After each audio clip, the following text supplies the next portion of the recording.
The Chasm and the Collision by Robert Elessar. Copyright 2017 by Robert Elessar. All rights reserved. Any reproduction of this copyrighted material by any means without the express written consent of the author is strictly prohibited. For Jacob and Kira, all the way. Chapter 8. Death and Escape. A long moment of silence passed after Freeman uttered his dreadful sentence. Alex looked at Simon and Megan, whose faces were blankly agape, just as horrified as he was. He gave up on his own symbolic resistance or protest and, pulling the chair he had been holding back a bit, sat down in it. Neither Simon nor Megan mimicked his action, but Simon whispered, You're serious, aren't you?" Next to him, Megan said, "He is. He's telling the truth." Alex nodded. He, too, got a very clear impression of truthfulness from Freeman, not from his words, but from a strange awareness of the feeling behind them. It was not nearly as strong as what he had felt from Megan just moments before, but he was nevertheless certain of its meaning. He would normally have marveled at, and perhaps even doubted, these thoughts and feelings that seemed to come from other people's minds, but he was too busy digesting the implications of what had been said. In response to Simon's question and Megan's affirmation, Freeman said, "Yes, I am telling the truth. I wish I weren't." But what do you... is there anything anyone can do?" Simon asked. He sounded as though he were on the verge of hyperventilating, but he still gave a quizzical blink after asking his question. "Well," Freeman replied, "we've been working on it. For all the time since the chasm was first created, all the finest minds in this part of Osmere have gone to Burdock Tamis to work with Baytril on a permanent solution." Alex spoke for the first time in a while, saying, "Burdock Tamis. I've heard that before. Is that big city or whatever that's just like hanging over the edge of a cliff?" Freeman's eyes widened, as did those of his companion, and the two men glanced at each other again before Freeman replied, "Yes." In response to the surprised, questioning look on Freeman's face, Alex said, "We saw that in the same dream where we saw the chasm thing." Freeman shook his head and said, "This is so strange. How can the three of you from your world be having dreams about Osmere?" "We don't know," Simon said quietly. "We've been trying to figure out what's going on for the last 3 days, ever since those berries." "Berries?" the man with Freeman suddenly said, an intense and eager look on his face. "Did you say berries?" Alex saw Simon's brow furrow in surprise at the sudden fierce interest and heard him say, "Yeah, there were these berries that Alex found in the fruit bowl in his house. We'd never seen anything like them before. Nobody knew where they came from. Alex's mom didn't buy them, and—" "Anyway," Alex interrupted, "that's not important right now." He recalled how Petrie had reacted to the news that he, Simon, and Megan had eaten the berries, and he wasn't sure how these men might take it, or if they would be as easily reassured as Petrie was by the fact that Winnestreth had said it wanted it to happen. Maybe the wishes of trees wouldn't be as convincing to these people as they were to Petrie. "Yeah," Megan said, apparently having the same instinct as Alex. "They were going to tell us more about what the people in that place are doing to try to stop everything from ending." She gazed at Freeman expectantly. Freeman hesitated for a moment before going on. "Well, the berries, if they're the ones we're thinking of, have everything to do with that. You see, over the course of the last 1,000 years, Baytril and those with him have worked with the plants in the Garden of Fernpatamis to produce a particular tree. They finally did develop it, and its fruit, its berries, are the key to permanently separating the universes." Megan took in a sharp gasp of air, and Alex was quite sure he knew why. Simon, who now looked more green than pale, said, "How could berries do something like that?" "Well, I can't pretend to understand how it works. I doubt that anyone but Baytril and the tree itself really understand the process. But plants in our world are much more awake than they seem to be in your world. And some of them, especially the trees, have awareness of and connection with levels of reality that animal minds don't have. A few of us can communicate and commune with plants more directly and completely, and all of us feel at least something of their thoughts and awareness. Using that special nature of the plants, Batril and his staff in Frinpotamus worked to create this tree, which would bear a fruit that would somehow be able to separate the universes. Alex swallowed with some difficulty. Now, at least, he understood why Petrie had been unable to remain standing when he'd informed her that he, Megan, and Simon had eaten the berries he'd found in the fruit bowl. Simon, his voice soft, asked, how much of this fruit is there? Only one bunch, Freeman answered. It's taken most of 1,000 years for those to be grown, and I'm told that it would take hundreds of years to grow more. But the collision will happen before that time has passed. We only have that one bunch, and they've been stolen. How? Megan asked, her voice unsteady and desperate. How did something so important get stolen? Alex saw her glance at one of the chairs, and he suspected that she, too, was not sure she could trust her legs to keep her up. Freeman looked embarrassed, as though he had been personally responsible for the crime. Well, he said with a sigh, no one really knows. The Garden of Frinpotamus has always been very busy, and to get out of it the thief would have had to get all the way through Burdoctamus and out the front gate. But she did it without being noticed at all, even by the plants themselves. We're not sure how. But why would someone want to do something like that? Simon asked, the pitch of his voice rising higher than usual. I mean, didn't they know what it was about, what they were doing? He sounded wavy and desperate. Alex could tell that Simon, like he himself, and no doubt Megan, was struggling to grasp the fact that the three of them had obliviously eaten the berries that were, if one believed what Freeman was saying, the only hope for saving 2 universes. I'd love to be able to ask her that myself, Freeman said, as would, I'm sure, Stiagrid Batril. Unfortunately, despite an extensive search in Osmir, as well as in your world, we haven't been able to find her. We know she traveled to your world somewhere in the area near where we encountered you, but somehow she's been hiding, even from the Tixans and the Gaustrin. Alex remembered hearing both of those words before, and he was just about to ask Freeman to explain their meaning, but Megan spoke first. Why are you telling us all this? She asked. Why didn't you, I don't know, just tell us you were after a thief and leave it at that? Freeman gave a sardonic smile and looked over at the man next to him, who smirked in return. We had a fairly intense discussion about just that before Inslick and I came up to talk to you, he said. There were those, including Hevern, the man who knocked you unconscious, who thought we should tell you very little and just interrogate you and tell you that you wouldn't get to go back home until you'd answered our questions.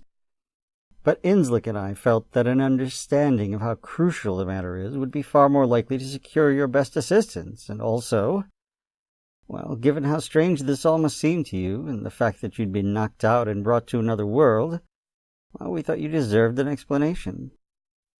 That's pretty nice of you, Alex commented, especially considering we're just kids. Freeman looked puzzled. What would your age have to do with your right to courtesy and respect as thinking beings? Alex, Simon, and Megan all glanced at each other in mild surprise. That's a good question, Simon noted. Freeman smiled at Simon's comment and said, So, hopefully now you understand the urgency of the matter and why we were in your world, as well as why, unfortunately, Hevern was so excitable as to knock you out when we encountered you. I'm not excusing that behavior, but, well, it is important.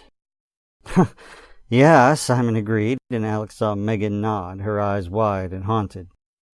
He, however, was still quite ambivalent about revealing what had happened, both the eating of the fruit and his encounter with Petrie. He thought there must be more going on than Freeman had revealed.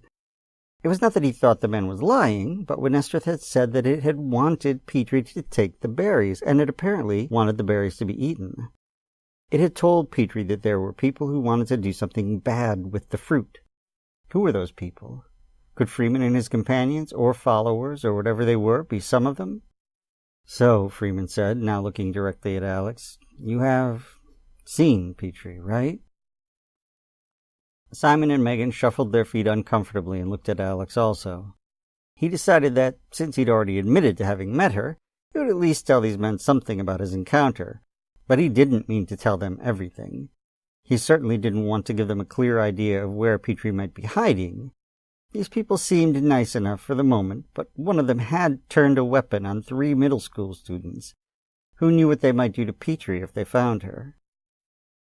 Taking a deep breath, Alex said, "Well, I've seen Petrie. These two haven't, like I said before. I found her in the dining room at my house at night. I don't know how she got there." He was worried for a moment that Simon might interrupt and point out that Petrie had gotten into Alex's house through the shunt in the dining room wall. Simon, however, said nothing, which hopefully indicated that he understood why Alex was not being completely forthcoming. Continuing his tale, Alex said, "I talked with her for just a little bit. She said she'd been one of the gardeners at that place you mentioned, something Patui or whatever." "Frin Patamus," Freeman gently corrected him. "Yeah, that," Alex agreed with a nod. "Well, anyway, she'd been on the run for a long time, and she'd hidden those berries in my house so that something or other wouldn't be able to smell them, and now she was back looking to get them." Freeman and the other man, whose name Alex still couldn't recall, both looked as though they wanted to ask something, probably whether Petrie had successfully retrieved the berries, but he wanted to finish talking, so he pushed on before they could interrupt. "You should know," he told them, "that it wasn't Petrie's idea to take those berries. It told her to do it. Winestrith did." Both men looked startled. "Wait," Freeman asked, "she told you that? She told you about Winestrith?" "Well," Alex said, "she told me its name." He found himself blushing, recalling Simon's reaction when he had revealed that fact previously. And she admitted about what she'd done, but, well, Winestrith, I mean, was the one who told me that she'd done what it wanted her to do. It wasn't Petrie's idea, it was Winestrith's. Freeman and the other men looked stunned. The redhead said, "It spoke to you?" "Yeah," Alex affirmed. "But how?" the man asked. "How could it speak to you in your world?" "Beats the heck out of me," Alex admitted. "But I know that it did. We all saw Winestrith in one of our dreams, but I think I'm the only one it, said hello to, kind of. But then the next night, last night, it really talked to me when I wasn't even all the way asleep. It told me that Petrie was in my house and that she was freaking out. It asked me if I could tell her that she'd done a good job, that she'd done just what it wanted, and that things were going okay. So I did." Freeman and his subordinate turned toward each other and stared, momentarily speechless. Freeman finally found his voice and asked, "Why? Why would Winestrith want Petrie to take the berries?" "I don't know," the redhead replied, though Freeman's question had sounded rhetorical. Alex suggested, "Why don't you ask it? I mean, it talked to me. Why wouldn't it talk to you?" Freeman looked back at him and slowly replied, "Unfortunately, that's not so easy. While all of us know and can to some degree feel the minds of the plants, and we respect them and help them as they help us, only a few people can truly communicate and connect with them on a complex level. These people are very respected. Some of the most skilled of them work at the Garden of Frin Patamus. It's a very important place. But Petrie was probably the most gifted of them all. She was very young to be doing what she was doing." "But if it's something really rare, even here," Simon asked, "then how come Alex can do it?" "I don't know," Freeman admitted. "There's a great deal of this that I don't understand. But the young lady here—" "Megan," Megan told him as he gestured toward her. "Megan," he repeated, seeming to find the name strange, "has asked us to hurry if we can. So I guess we're going to have to curb our curiosity a bit and get to the real point. Do you know where Petrie is and what she's done with the berries?" He looked directly at Alex. Alex felt extremely uncomfortable and reluctant, and though he wasn't looking at them, he thought he could feel a similar mortified embarrassment radiating from Simon and Megan. "Well," he said, "I don't know where Petrie is. She left after we heard my mom waking up. Well, anyway, she doesn't have the berries, I know that." "She doesn't?" the redhead asked. "Then where are they? Who has them?" Alex didn't say anything. He looked at Simon and Megan, who still seemed as mortified as he was. He was becoming more and more certain that he could directly sense their anxiety and discomfort. It was remarkable, and would have been intriguing in other circumstances. He could feel two separate sources of very similar emotion overlapping and mixing, one coming from Megan's direction, the other from Simon's. What was more, he was fairly certain they could feel it too, and presumably they could each sense his own troubled thoughts. It was Simon who finally took up the response to the question, stammering, We thought they were just some fruit that Alex's mom had brought home.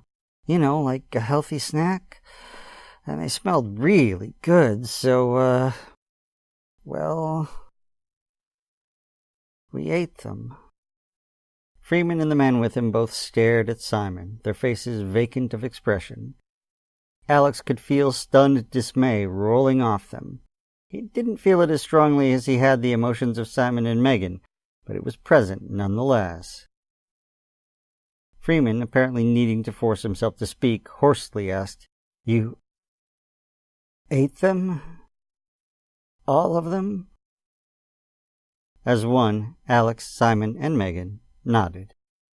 Freeman put one hand over his eyes and forehead as if he were unwilling to keep looking at a world which was the source of the horror and despair he currently felt. Alex supposed it was his equivalent of falling over, as Petrie had done upon hearing that Wenestra's fruit had been eaten. Next to and slightly behind Freeman, however, his companion reacted very differently. Alex saw the look on the man's face and felt the working of his feelings as he digested the information he had just learned. He did not feel anything close to despair. Rather, he was joyous. In fact, he was practically gloating. Alex looked at Simon and Megan, wondering if they too could sense the strange reaction and if they were as surprised as he was. From the looks on their faces, and from what he could feel, they could and they were. He didn't have time to process their reactions or to speak with them, however, before he became aware of something new and alarming. He sensed a sudden, hostile purpose from the red-haired man, though he didn't know what that specific intent was. At the same time, he saw the man reach beneath the fringe of his blue tunic to retrieve something from his belt. Megan seemed to note this at the same time Alex did, and he both heard and felt her cry, "Look out!" Freeman was jolted out of his gloomy reverie by her words, or perhaps by the thought behind them.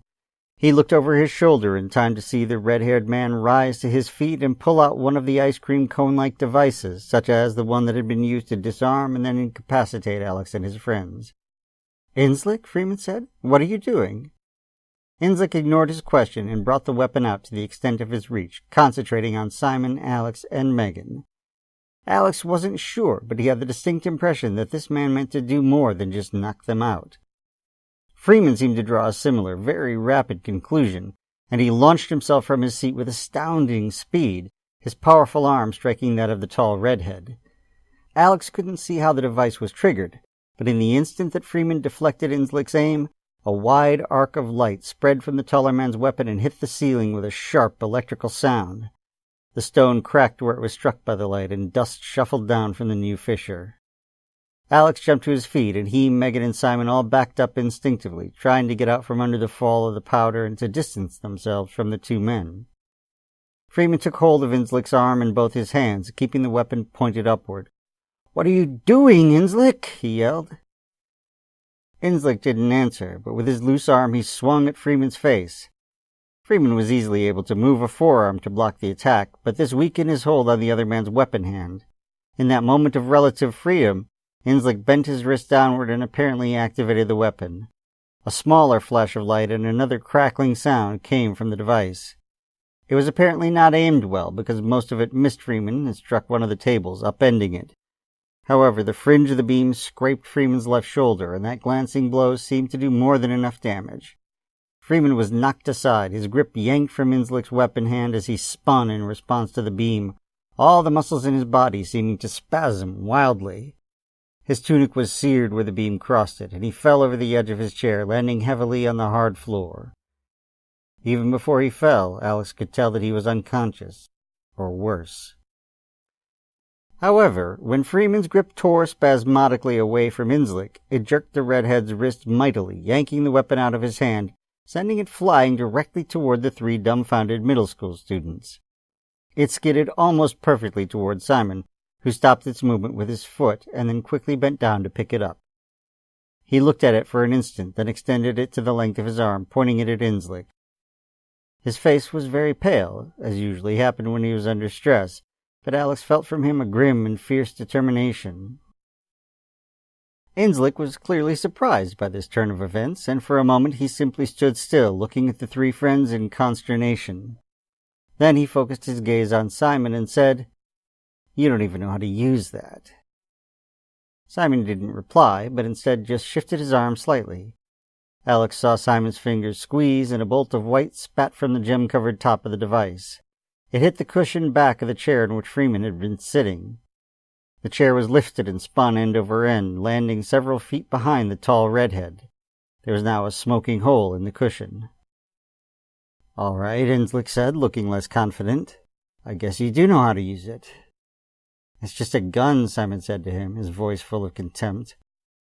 "You point it and pull the trigger." Alex could tell that Simon was trying very hard to sound both tough and cool. He was succeeding quite well on both counts. Alex now sensed a wave of emotion radiating from Megan as the horror of what had been done to Freeman overpowered her, layered on top of her fear about her mother's expected reaction to her absence and the devastating revelation about the importance of the fruit they had eaten. The final blow for her, though, seemed to be the apparent irrationality of Innslick's actions. In an anguished voice she blurted out, "Why did you do that? Why do you want to hurt us?" Alex felt her words viscerally, almost like a physical blow, so intense was her emotional state. Oddly enough, he found himself wanting very strongly to answer her question, if only he knew what the answer was. In fact, he was about to say something speculative, trying to offer at least a proposed response that might make sense, but before he could do so, Innslick began to speak. "I don't mean to hurt you," he said, "but it's necessary for you to die." "Why?" Megan asked, her voice near tears. "We didn't mean to eat the fruit. We didn't know it was so important." No, Innslick assured her. "It's good that you ate the fruit. Now the rebirth can happen as foretold, instead of being interfered with by Betril and his mockery, Winnestrith." He spat his last word with profound contempt, and Alex felt disgust radiating from him. "What's he talking about?" Simon said, clearly speaking to Alex and Megan. Alex could feel his best friend's puzzled horror and confusion, but he didn't experience anything like the compulsion to try to answer that he had felt when Megan had spoken. Innslick regarded Simon dubiously, glancing at the weapon in his hand. Megan, standing near Simon, looked at Innslick and shouted, "Tell us! Tell us what you're talking about!" Her voice was nearly hysterical, and again Alex felt compelled to answer and would have tried had not Innslick begun to speak immediately. "It's foretold," he said, "that there will come an end to this base and evil universe. When all things have deteriorated, and after 1,000 years of evil's ascendancy marked by the blooding of the sky, the universe will be destroyed and made anew. Evil will be eliminated, and the good will be given new life, eternal, blissful new life. The fruit of evil will be consumed by the flesh of deliverance, and will come to nothing." He sounded as though he were reciting something he had learned a long time ago, repeating it often and dwelling upon it frequently. "What the—" Simon began. Then looking at Alex again, he asked again, "What's he talking about?" Based on the light in Innslick's eyes and the enthusiasm in his voice, not to mention the emotion that Alex felt radiating from him, Innslick seemed more than geared up enough to answer now, regardless of who was asking the question or to whom they were asking it. "The foretelling is coming to pass," he said. "The collision is the way for the universe to be made anew. The 1,000 years have passed here on Osmere, where the chasm and the evil spirits of the planets have clouded human minds. But you three have foiled evil. You are the flesh of deliverance, living, innocent human flesh. And with your sacrifice, there will be no way for the collision to be prevented, and the new universe will come forth. A universe where humans will not have to sully themselves by associating with the soulless animals of the sorcery of the plants. Things will be as they are meant to be." Alex gaped at the man and said, "You're crazy." Simon nodded, forcefully exhaling the words, "You can say that again." Megan looked too horrified for words, and the emotions boiling out of her were too chaotic for Alex to sort out. "No," Innslick said in response to Alex's pronouncement, "but many mistake truth for madness. I don't blame you. How could you recognize the truth when you hear it, given the world you come from? But I do promise you, your death will be painless and brief, and the three of you will surely have an exalted place in the world to come." The three students continued to stare at the man in open dismay. Despite Innslick's words, Alex was more convinced than ever that he was completely insane. Innslick now looked down at Freeman, a sad expression on his face. "I'm sorry that I hurt you, Freeman," he said, and he knelt down and put his hand on the uninjured shoulder of the man lying before him. "You're a good man. You've just been deceived. But I know all will be clear to you in the new beginning." Alex was relieved to realize that Freeman wasn't dead. He only now recognized the fact that the red-tunicked man was still breathing, and he only noticed that in response to Innslick's use of the word hurt instead of killed, or whatever the equivalent word was that his mind automatically translated into English. He was so relieved by the fact of Freeman's survival that he almost didn't recognize the hostile intent coming from the kneeling Innslick. As soon as he became consciously aware of it, however, he yelled, "Look out!" even as he saw Innslick's hand move quickly to pull from Freeman's belt another of the weapons like the one Simon now held. Simon apparently recognized the threat, and he proceeded to pull the trigger of his own weapon again. His shot passed over Innslick's shoulder as the man, anticipating Simon's action, rolled to the side. While Innslick struggled to regain his feet, or at least to find a good position from which to aim, Simon fired again, and once again he aimed wide, giving Innslick time to dodge. Alex couldn't understand how Simon was missing at such close range, when he had done such a good job of zapping the chair. Then the explanation occurred to him. Simon didn't really want to shoot the man. He just wasn't prepared to kill someone, even someone who meant to kill him and his friends. Alex admired his restraint and his lack of bloodthirstiness, but he felt this was a very bad time for such things. Alex wished Megan would tell Innslick to stop, to put down his weapon. He suspected that Innslick might have obeyed her. Unfortunately, she was speechless, and Alex could tell that her mind was, at that moment, incoherent. Simon kept firing near misses at the would-be aggressor, forcing the man to move and dodge constantly. But that game could not be kept up forever. Sooner or later, Innslick was going to be able to get off a shot, and he would not hesitate to make it a lethal one. Alex was certain of that. The tide turned abruptly when Innslick ducked behind the chair in which he had been sitting and, seizing it in his empty left hand, flung it toward Simon. Instead of shooting the chair so that it flew back at its thrower, Simon obeyed the nearly irresistible instinct to duck and dodge out of the way, losing his balance as he did so. Innslick took advantage of that momentary distraction to rise to his knees and bring his weapon out to arm's length, clearly aiming at Simon. Alex didn't plan what he did next. There was no time for linear thought. But some part of him recalled how he had awakened Megan and Simon by thinking directly into their heads. He remembered the way Simon had reacted when he had raised his mental voice even a bit, and that Megan had also felt a backlash in response to that brief mind shout. Without a spoken word, Alex reached his thoughts into Innslick's mind, and with all the force he could muster, he simply yelled, "No!" The reaction was instantaneous. Nearby, both Simon and Megan reeled backwards, and Simon dropped the weapon he had been using.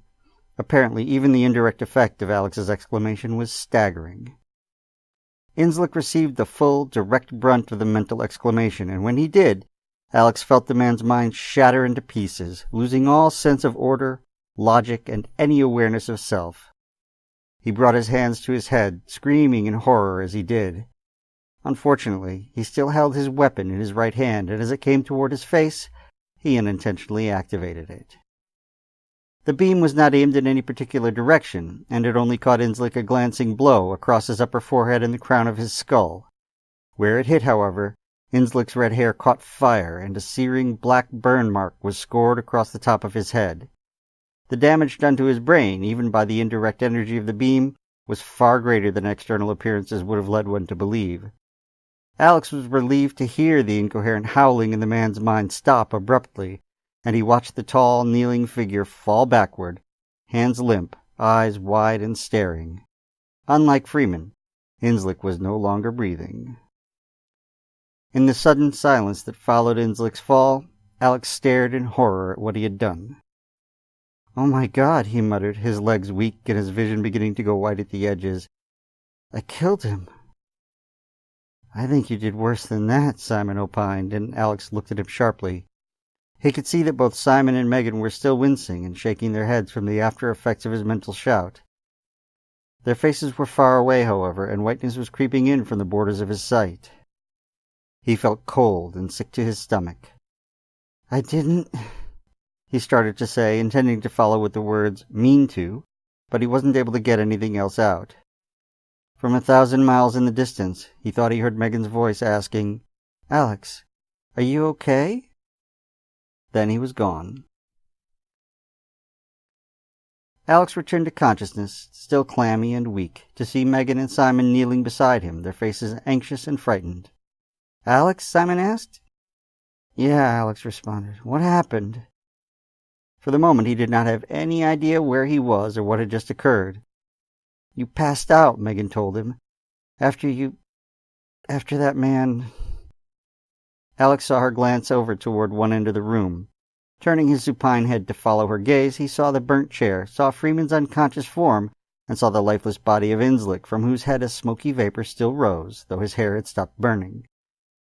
Alex's memory rushed back, and he realized that he couldn't have been unconscious for more than a few seconds. He must just have been too emotionally overwhelmed by what he had done to Inslick, coming on the heels of what he, Megan, and Simon had learned about the fruit they had eaten and the impending collision between the universes. He had fainted. Ordinarily he would have been mortified, but given recent events, he didn't feel self-conscious at all about his moment of weakness. Turning quickly back to spare himself the sight of Inslick's corpse, Alex reached around to the back of his head, expecting to feel a lump or some pain. Oddly enough, there was none. Seeing and correctly interpreting Alex's actions, Megan said, "Simon stopped you from hitting your head. I don't know how you got the bruise on your forehead, though. You fell backwards." Puzzled for a moment, Alex touched his brow and encountered the very mild swelling he had acquired the night before upon returning to his dining room after his encounter with Petrie. Grimacing, he said, "I had that already." Simon, looking concerned but also extremely tense, asked, "Do you think you can stand up? We gotta get out of here." "Yeah," Alex said, gingerly coming up to a seated position. "I'm fine." He still felt a little woozy, and his shirt was stuck to his skin by a cold sweat underneath his jacket. However, as he put his hands on the floor and rose to his knees, he felt that his body had most of its usual strength. Simon stood, then helped Alex the rest of the way up. He and Megan both watched anxiously as he released his grip, but Alex was steady enough on his feet, and he experienced no recurrence of the whiteness and nausea that had preceded his fainting spell. After a moment of silence, Simon said, "Alex, please, please, never wake me up by yelling in my head again." Alex looked sharply at his friend to see if he was joking, because if he was, it wasn't funny. Simon's face, however, was deadly serious, and nearby Megan nodded her head in determined agreement. "Right," Alex agreed tersely, trying not to think about what had been going on in Inslick's mind in the instant before he had inadvertently shot himself. The three looked around the room, at the same time listening carefully. Alex was amazed not to hear any more footsteps coming up the stairs. "What should we do?" he asked.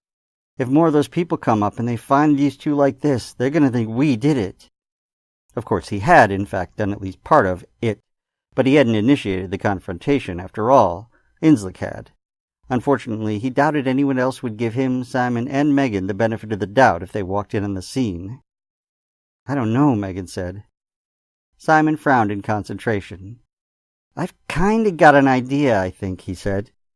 Then, turning to Alex, he asked, "When Megan asked that guy why he wanted to hurt us and stuff, did you kind of feel her asking inside your head, too?" Surprised, Alex said, "Yeah, I did." "And did you feel like you really wanted to try to answer her, even though she wasn't even talking to you?" Now Alex was even more surprised. He recalled very clearly that incredibly powerful impulse to invent some explanation for their attacker's actions after Megan had given voice to her desperate curiosity. "Yeah," he admitted. Simon nodded. "I thought so. I know I did. And that guy felt it way more than us, I think, even though I don't think he realized it. I don't think he really meant to tell us so much when he started out. I think he just meant to kill us. But once Megan asked him, he just really wanted to answer her question." Alex nodded, starting to have an inkling of what Simon might have in mind. Megan, however, looked extremely puzzled. "What are you talking about?" she asked. Alex was amused to note that, in her extreme puzzlement, Megan had done it again. He felt as well as heard her words, and he found himself opening his mouth to answer as best he could, even though the question had not been directed at him. Simon, however, beat him to it. "Like just now," he said. "When you asked something, and I guess when you were thinking about it really hard, it kind of... the question, or whatever, it wasn't just out loud. We could, hear what you were saying in our heads at the same time, and it was... well, when I heard it in my head, I really wanted to answer you." Megan stared at him for a moment before saying, "I don't understand."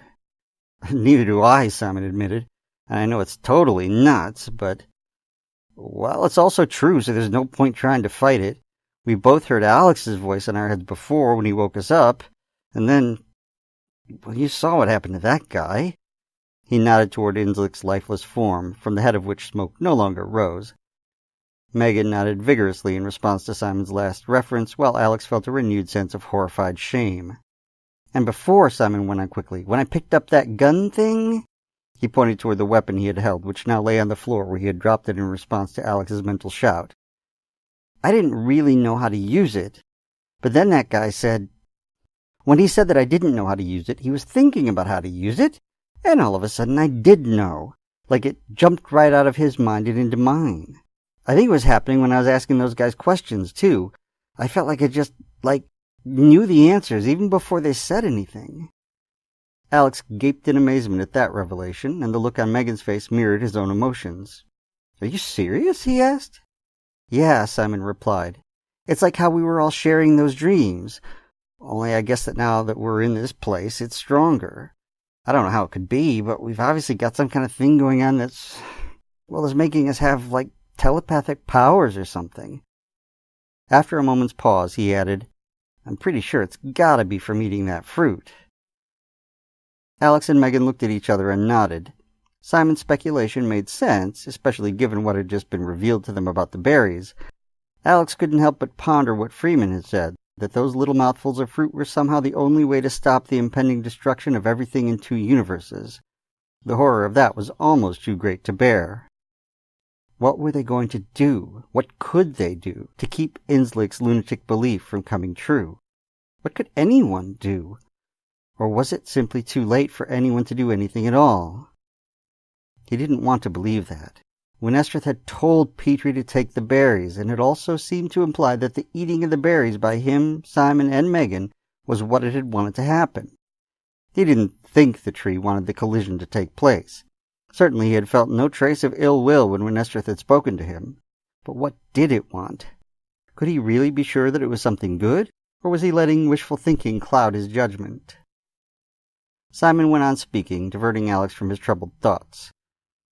"So, anyway," he said, looking at Megan, "I was figuring, since you seem to have this knack or whatever for making people want to do what you ask them to do, well, maybe you can kind of tell any of the other guys down there to, go away for a little while or something." "What?" Megan asked. "You want me to just walk up to them and ask them to leave?" Her expression made it clear that she thought Simon was out of his mind. Interestingly, Alex found he could not feel her emotions at that moment. "No," Simon replied, shaking his head fervently. "I mean, without even saying anything, you should just kind of try to think to them, I guess. Sort of like what Alex did when he woke us up. Just think to them and ask them to go away." Megan stared at him. Why would they do what I asked them to do?" Then, as if trying to distract herself, she looked to the door of the chamber and asked idly, "And why hasn't anyone come up to see what's going on, anyway?" Alex thought that was a very good question. Why had no other men, or dinosaur dogs for that matter, come to see what had been going on in the bunk room, or whatever it was? Simon, however, didn't seem puzzled at all. He said, "I don't think anyone really heard anything. I mean, those guns don't really make much noise. The windows are closed, and we know they're pretty strong, too. And the floor's hard and everything. I mean, this is obviously some kind of barracks or nap room or whatever you'd call it, like in a firehouse. It's probably made to keep sound out and in." But we heard them come up the stairs, Megan pointed out. Yeah, Simon admitted. I guess the doorway lets at least some sound through, okay? So I don't think anyone's guarding the bottom of the stairs anymore, or they would have come up already. They probably figured 3 kids aren't going to make any trouble for 2 grown, armed men. Anyway, I don't think they were expecting trouble. They weren't even looking for us. They were looking for that... What's her name? Petrie, Alex said. He derived some minor enjoyment, or at least distraction, from watching the process of his best friend's thinking. Right, yeah, Petrie, Simon said, shaking his head and blinking again. So, yeah, they were looking for her. They think she's still got the berries. We're just like an accident as far as they know. I mean, sure, they're wondering why we can see them and everything when no one else can, but that can't be too important to them, I bet. I mean, considering everything else. His voice trailed off. To fill Simon's uncomfortable pause, Megan asked, Why can we see them? Simon was apparently very surprised by her question, and his tone was almost condescending as he said, Because we ate the fruit. That's the only thing that makes sense. As an apparent afterthought, he added, Just like I thought. Megan looked ever so slightly irritated by Simon's tone, and she asked, So then why could we see the fruit in the first place? Simon looked at her for a moment before admitting, I don't know. I think I do, Alex said, and the other two turned back to look at him. I think we could see the fruit because Winnestrith wanted someone to see it. It wanted someone to eat it. Winnestrith told Petrie that someone wanted to do something bad to the berries or with the berries, and it sent her to that shunt that goes to my house. I don't think it meant specifically for us to eat them, but they were looking to get eaten. That's why they smelled so good. Alex knew that what he was saying probably sounded insane, but he was surprised and gratified to see both Simon and Megan eyeing him with both belief and desperate hope. He supposed that they felt, as he did, a tremendous, thinly suppressed guilt over the fact that they had, in a fit of after-school appetite, scarfed down what might be the only hope to save 2 universes. They were probably grasping at any straw of hope they could find. Was that all that he was doing too? He knew it was hard to be certain and to be honest with himself, given the scale of the problem, but he really didn't think he was engaged in wishful thinking. Winnestrith had spoken to him. Its mind had been calm, warm, and positive, though concerned for Petrie's well-being and anxious for Alex to go to her. Maybe you're right, Simon said. I must be crazy to even think about things like this. If the me from a week ago could hear the me from right now. Shaking his head, he said, But anyway, we can talk about this more when we get out of here. I don't know how long that boss guy is going to be knocked out, but I don't want to be here when he wakes up. Yeah, Megan said. We've got to try to find out how they got us here so we can get back home. Alex felt his mouth drop open. He had, for the moment, quite forgotten about their need to return to Earth. There must be another shunt somewhere nearby, but he still didn't have a clue how they were going to find it. On the other hand, if no other was available, they could find Petrie or Petrie's clearing, and then just use the shunt that led to his dining room. It couldn't be far, could it? The men and dinosaur dogs had surely not traveled a long distance on Earth before encountering Alex, Megan, and Simon. They had been on foot both times they had been seen. Well, Alex said, the first thing we've got to do is get away from here. After all of this, I don't think they're going to just walk us home. We're going to have to find our way ourselves. Right, okay, Simon agreed. Well, like I said before, I don't think there's anyone guarding the stairs anymore. If there was, they probably would have heard something and come up to check it out. But even so, let's look and see, okay? Megan and Alex nodded, and the 3 of them approached the door just as they had before. Once again, Alex daintily turned the knob and cracked open the panel, peeking out through the narrow opening thus created. Simon was right. The comparatively bright rectangle at the bottom of the stairwell no longer contained the silhouette of a man. Nobody there, Alex whispered, not closing the door. Okay, Simon said quietly. Turning to Megan, he said, Now, see if you can try to think out towards anyone who's down there. Dinosaur dogs too, I guess. Anyone. And tell them all to, go off somewhere. Megan looked highly dubious, but she nodded and shifted closer to the door. Alex saw her take in a deep breath, and her brow furrowed in concentration, but before she could do anything, Simon suddenly said, Wait! Megan looked up at him in surprise. With an embarrassed grimace, Simon told her, Try not to think towards me and Alex, okay? What? She asked him, clearly puzzled. Well, You don't want me and Alex to go off somewhere with the other guys, right? So try not to think at us whatever you think at them. Megan looked slightly irritated and still extremely skeptical, but she nodded again and said, "Right, fine." Simon gave her a small, uncomfortable smile in response, and she turned once again to look at the doorway.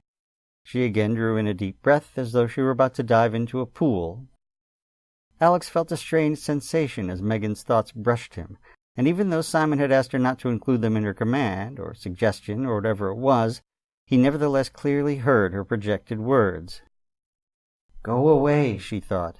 "Go away from this building, all of you, and leave us alone." As soon as Megan had finished her attempt, which fortunately did not make Alex feel like he wanted to go away and leave her alone, Simon moved stealthily to the nearest window, one of those at the end of the room near the door. Alex joined him. They didn't see any sign of the blue-tunicked men there, so they moved to one of the windows between the bunks, Megan following. They all kept low to avoid being seen, which made their approach to the window a bit cramped and awkward. Below them, not far away, they saw one of the men who had been with Freeman that morning. He had a slightly confused look on his face, but he showed no sign of going off and leaving. "Crap," Simon explained, remembering to be quiet.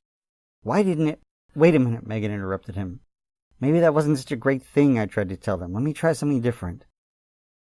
She moved back to the barely open doorway, and this time Alex felt something quite a bit more forceful than before, but also subtler.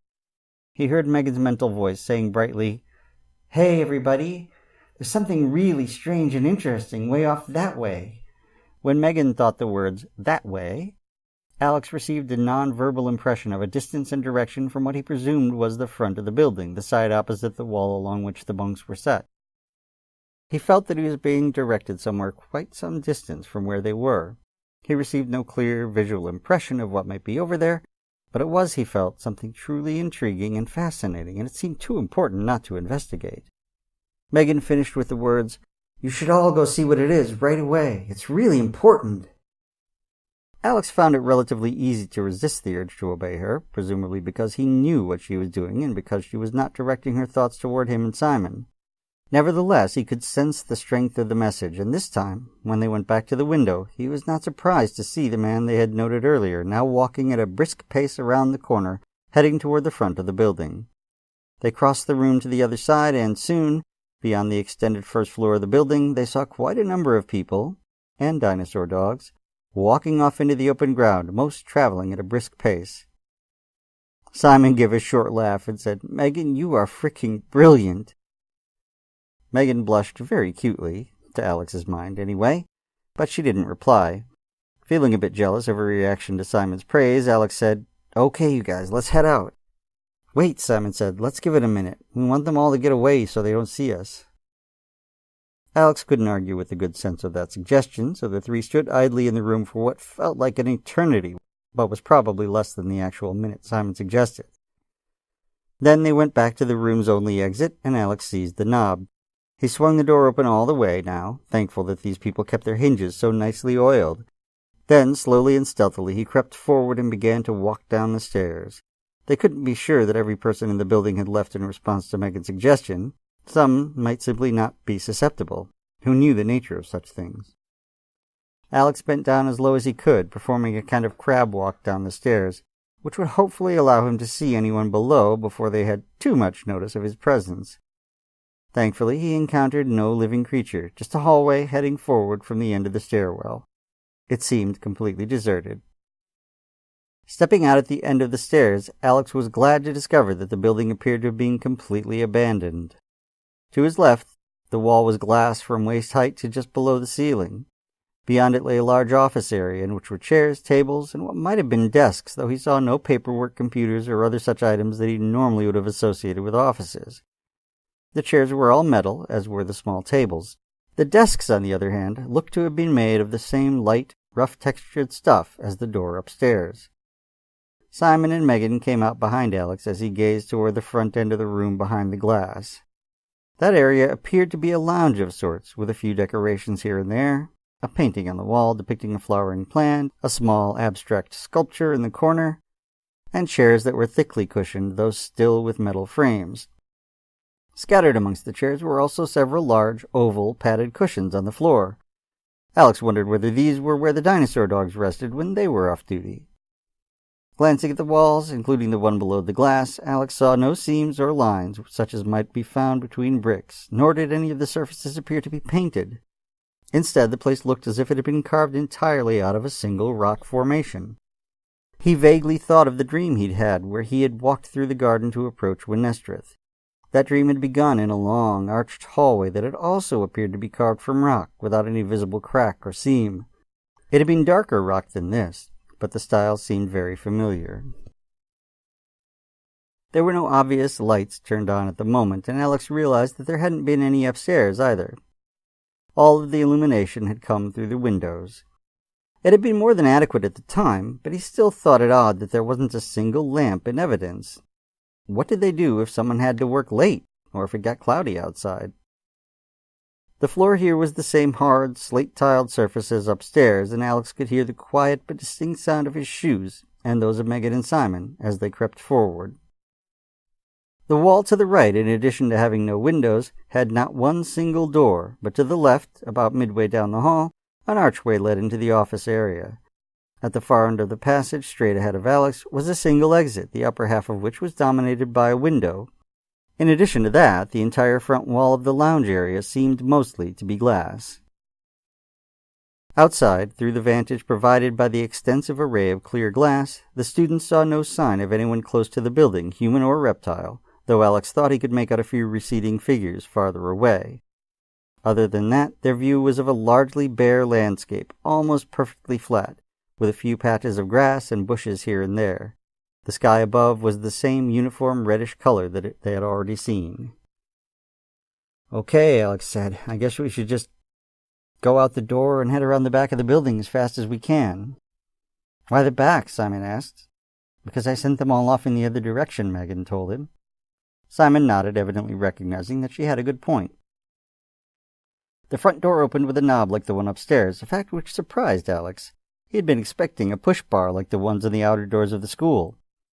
The knob turned and the door opened just as easily as had the one upstairs. The three didn't need to hesitate as it opened, since the window of the door made it clear that no one was waiting for them. Now that they were closer, they had a clearer view of several people and reptiles, all headed eagerly off into the distance, already probably a few hundred yards away. As the three stepped through the door, Alex's heartbeat accelerated. He hoped that none of the distant figures would glance over their shoulders at that moment, because he didn't think Megan's suggestion would prevent them from turning right around and racing back if they saw their guests leaving. Anxiety made it difficult for Alex not simply to break into an open run. He quickly turned to his right after exiting the building and walked very quickly along its near side, parallel to the hallway the three had just left. Simon and Megan followed directly behind him, the former so closely that he stepped on the back of Alex's shoe, dislodging it from his heel. Despite that, Alex didn't stop moving until they had rounded the rear of the building. Then he leaned up against the wall to put his sneaker back on. "Sorry," Simon whispered hoarsely. Alex looked up at him. Now that they were out in the open, Simon's previous calm seemed to be deserting him a little. His pallor was increasing and his eyes were wide and frantic. "No worries," Alex reassured him, though he knew it was far from a true summary of their circumstances. "So where do we go from here?" Megan asked. Alex looked around. As he had noted before, the landscape was mostly bleak and desert-like, flat and bare. However, here and there were a few patches of grass, a few bushes, and a bit farther off, the small forest he had spied from the window upstairs. He was thankful that the air wasn't hot. In fact, the temperature wasn't much different from the spring morning weather back home. "Let's head for those woods over there," he said, pointing to the vegetation in question. "We can hide there while we think about what we need to do, okay?" Both Simon and Megan nodded. The three took a simultaneous breath. Then as one, they broke into a run.